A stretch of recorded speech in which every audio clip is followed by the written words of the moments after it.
As 5 forças de mudanças nas vendas são elementos que, se a sua equipe comercial utilizar, ela vai ganhar mais espaço, mais confiança, vai ganhar mais credibilidade do cliente para esse profissional se transformar num influencer, num influenciador de decisões desse cliente. E quais são essas 5 forças das mudanças em vendas que os profissionais comerciais podem usar? Eu sintetizei nesse esquema com 5 conteúdos, 5 conceitos que você vê agora. No centro, nós temos a confiança. Esse é o eixo da roda.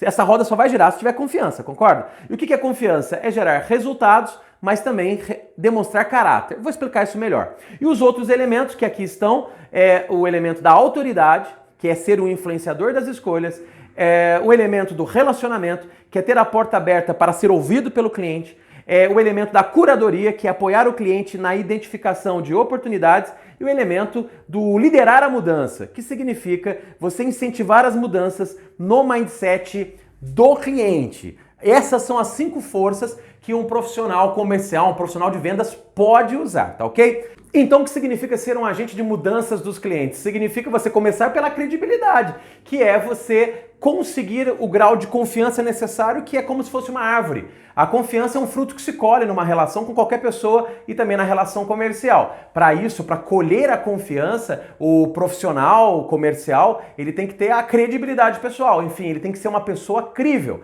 E para isso, essa árvore tem 2 grandes raízes, que é a raiz dos resultados, que é aquilo que ele demonstra efetivamente como resultado dos seus produtos, dos seus serviços. Então, se for um produto ruim, não vai adiantar, não vai ganhar confiança nem credibilidade. Mas também tem a questão dos valores pessoais, dos princípios, da competência agregada ao caráter. Então, o que é o caráter do profissional? É quando ele é ético, é quando ele respeita, enfim, quando ele cumpre um conjunto de princípios e de valores pessoais que fazem com que o profissional ganhe, conquiste a confiança através da credibilidade pessoal lá do seu cliente. Então, para ganhar a credibilidade, ele precisa ter resultados para apresentar, em especial, ele pode fazer isso através de prova social, mostrando outras pessoas que compraram, mostrando resultados específicos, mas também a questão dos princípios e valores humanos, a questão do caráter. Então, para conquistar a credibilidade pessoal e a confiança do cliente, é importante ter resultados agregados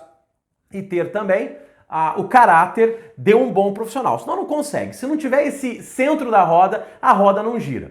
Mas um outro elemento importante para nós considerarmos aqui é o que nós chamamos de autoridade. Esse é o segundo ponto, um segundo valor, o segundo vetor, uma segunda força das mudanças nos clientes. O que é a questão da autoridade? É quando aquele profissional, ele demonstra, de certa forma, que conhece o assunto, que ele tem informações, que ele sabe o que ele está vendendo, que ele é uma pessoa preparada para isso. E como que ele demonstram, esses profissionais demonstram essa autoridade? Aí tem várias formas.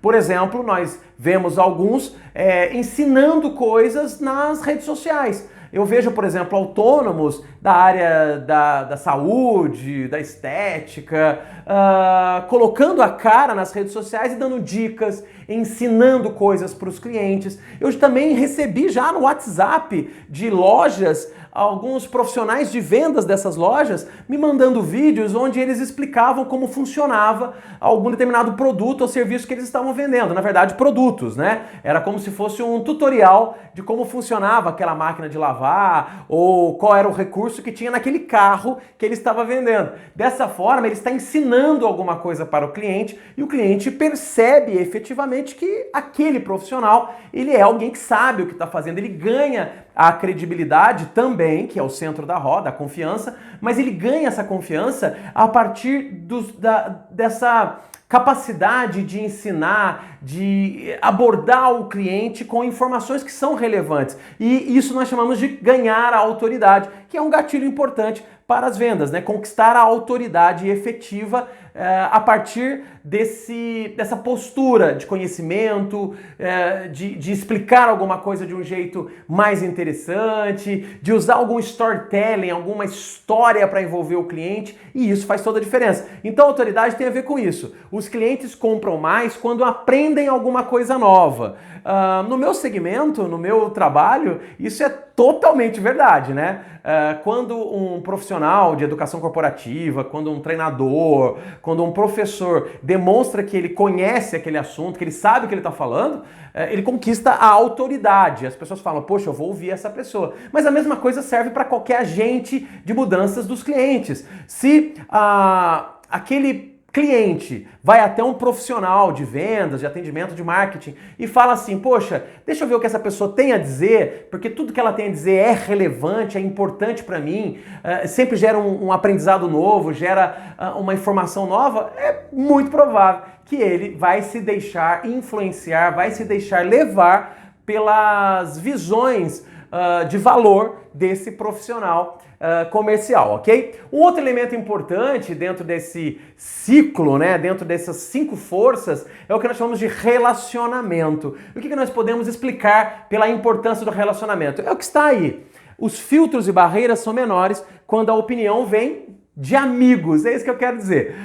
Quando você se transforma num amigo do cliente, as barreiras, os filtros que ele usa para confiar, para acreditar, para seguir são diferentes.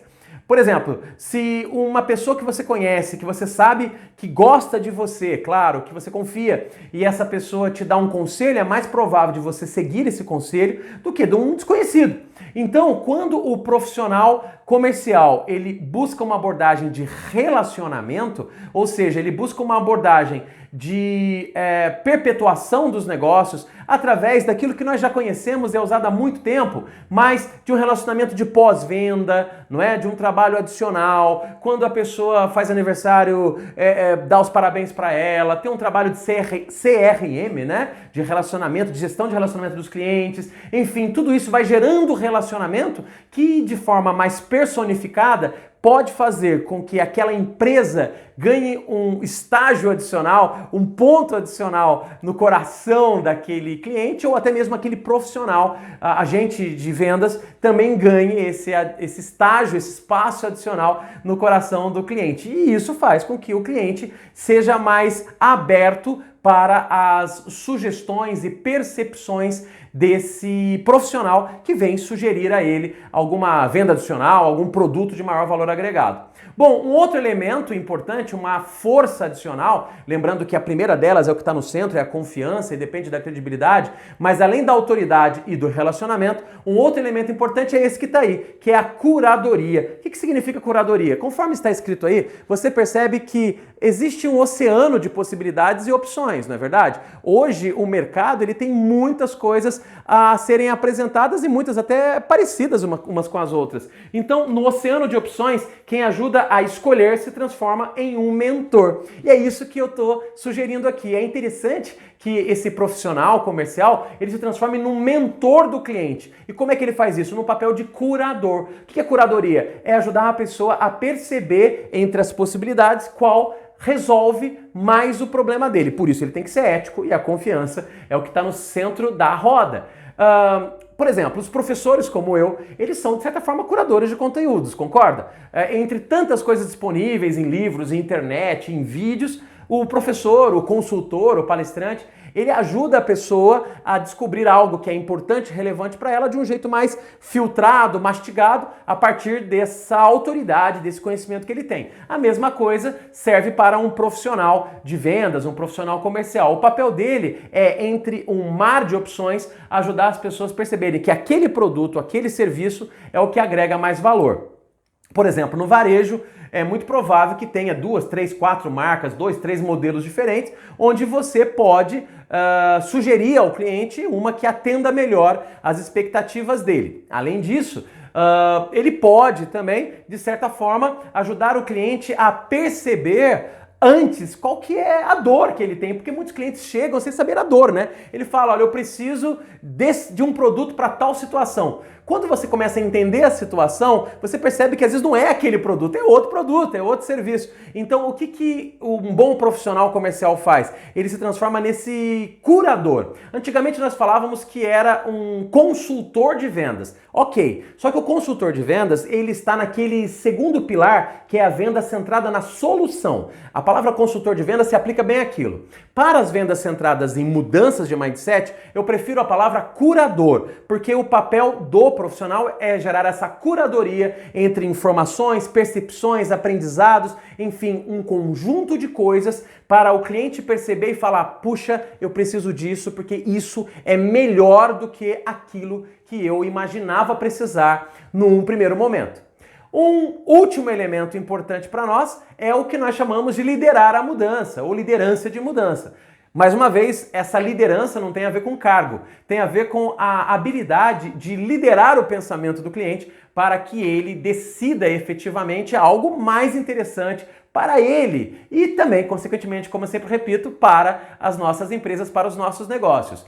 E para liderar a mudança, eu vou trazer dois elementos aqui, ok? Eu ia trazer um, eu vou trazer dois como uma coisa adicional. Lembrando que nos nossos programas completos nós temos inúmeros elementos, inúmeras informações, inúmeras dicas, inúmeros exemplos que aqui a gente acaba sintetizando para o que é mais importante para você. E nesse ponto, liderar a mudança, eu quero trazer duas informações, duas reflexões bem interessantes para você compartilhar aí com a sua equipe de profissionais comerciais ou para você mesmo usar no seu dia a dia. Uma delas é o que chamamos da fórmula da mudança nas relações comerciais. Eu trabalho com a fórmula da mudança também, quando falamos de liderança nas mudanças. Inclusive, nós aqui no CBTD, eu também terei um outro momento numa palestra, num Talks ao vivo, onde eu falarei de liderança para as mudanças, mas essa mesma fórmula foi adaptada para as relações comerciais. Ela é essa que você vê aí na tela. I mais V mais P é maior que CE mais CP. O I é insatisfação, o V é visão e o P são os passos. O que quer dizer isso? Insatisfação é, se o cliente perceber que ele tem um problema, ou seja, se ele tiver uma insatisfação, é mais fácil dele comprar, mas isso não é a única coisa. A segunda coisa é gerar uma visão, ajudar o cliente a perceber o que é então interessante para ele, como vai ser a vida dele usando aquele novo produto, como vai ser a realidade nova dele quando ele começar a usar aquele serviço. Então um profissional comercial, ele tem que ajudar o cliente a ter uma insatisfação com a realidade atual dele hoje, ele tem que ajudar o cliente a ter uma visão de como vai ser a vida dele com aquele produto, com aquele serviço, e depois os passos, também podemos chamar de processo. Ou seja, aí sim o profissional de vendas vai dizer quais são os passos para ele adquirir aquele produto ou serviço. Aí sim ele vai falar o preço, a condição de pagamento, a ficha que ele tem que preencher para comprar, o processo que ele precisa perseguir para comprar. Então os passos vêm depois. A gente diz isso porque é muito comum alguns profissionais fazerem errado. Quando eles vão vender, eles falam logo os passos, né? Ou seja, olha, esse produto aqui você preenche uma ficha para comprar, tal. Os passos vêm depois. Então a ordem é essa: primeiro o I, depois o V, depois o P. Mas como você vê aí de novo na fórmula, o I mais V mais P é maior do que o CE e o CP. CE são os custos econômicos e o CP são os custos psicológicos. Toda vez que o cliente vai comprar alguma coisa, tem os custos econômicos, ou seja, quando ele vai desembolsar, e os custos psicológicos, que é o tempo que ele vai gastar, o estresse que talvez ele tenha que passar para aquilo, a insegurança. Lembra lá dos 5 elementos que tem que ser manejados para fazer a mudança de mindset do cliente? Então são os custos psicológicos. E veja bem, apesar desses custos psicológicos e até mesmo custos emocionais e econômicos, né, que é o CE, às vezes serem maiores do que a expectativa inicial, vai ser mais inteligente para o cliente decidir por algo que às vezes custe mais, ou que gere algum estresse adicional, uma insegurança talvez, né, algum receio, quando o profissional comercial de vendas, ele faz o I mais V mais P. Então é por isso que a fórmula diz que o I mais V mais P é maior do que o CE mais CP. Então os custos emocionais e psicológicos se tornam menos relevantes quando o profissional faz bem o I mais V mais P.